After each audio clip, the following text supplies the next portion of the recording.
I often stop and think and compare ourselves to our very primal ancestors.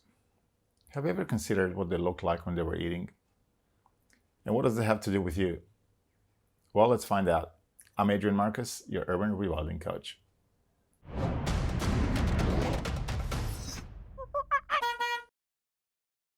Well, first of all, they were in nature. There was always plenty of daylight, fresh air, clean water around. Then they were most likely seated on the ground or maybe squatting around fire or something.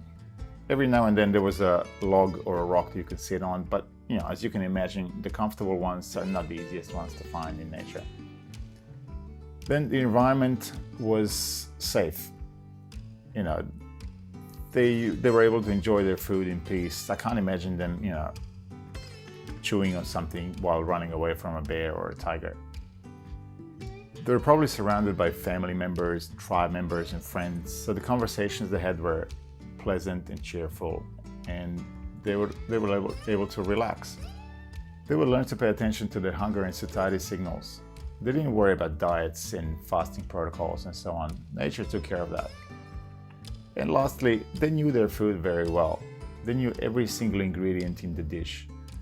All the food was sourced locally, it was seasonal, and not sprayed with chemicals, or if you can use the overused word today, organic. So how can you best translate that into your environment? Number one, relax. Allow enough time, don't rush. Make the feeding window your sacred space. Avoid eating while walking, working, or driving.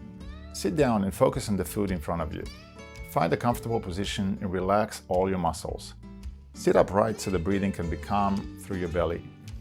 Ideally, you would sit on the floor or squat, but I get you. You don't want to go full primal on the first day, so being seated at the table is just fine for now.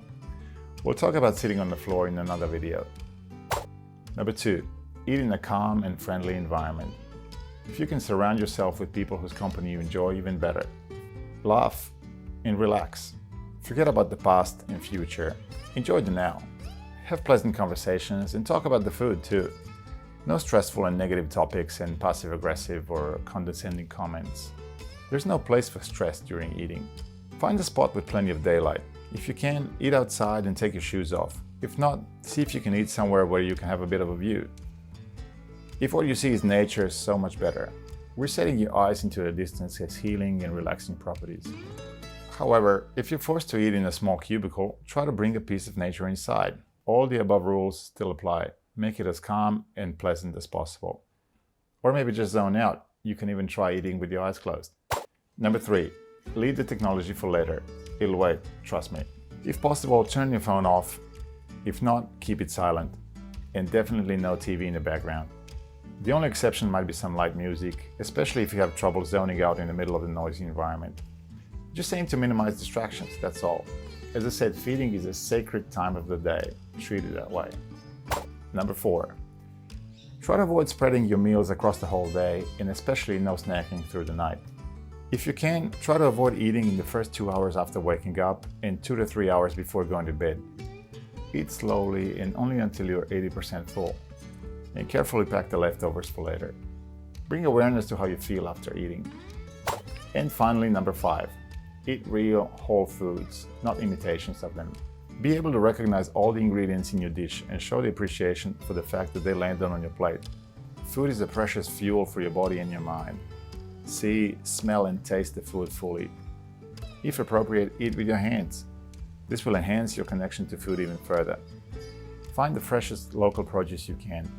Buy organic if possible. If not, try to aim for seasonal, local, unpackaged, and minimally processed and sustainably produced foods. Consider the carbon footprint of your food. What you choose to eat adds to your carbon footprint contribution. And lastly, one very important factor to consider is mastication or chewing. We have evolved to chew our foods, and chewing has many health benefits that are beyond the scope of this video. Just try to avoid liquid calories as your main nutritional source. Well, there you go. I know it might sound like a lot, but just consider all these 5 points individually and see where you can make little gradual daily changes in your life that are going to work for you in the long run. Just consider this: sleeping and eating are the two most important moments of the day. Do everything you can to protect them. Hey, you don't have to go live out in the jungle to get in touch with your primal self. You can, and you have to do it in an urban environment.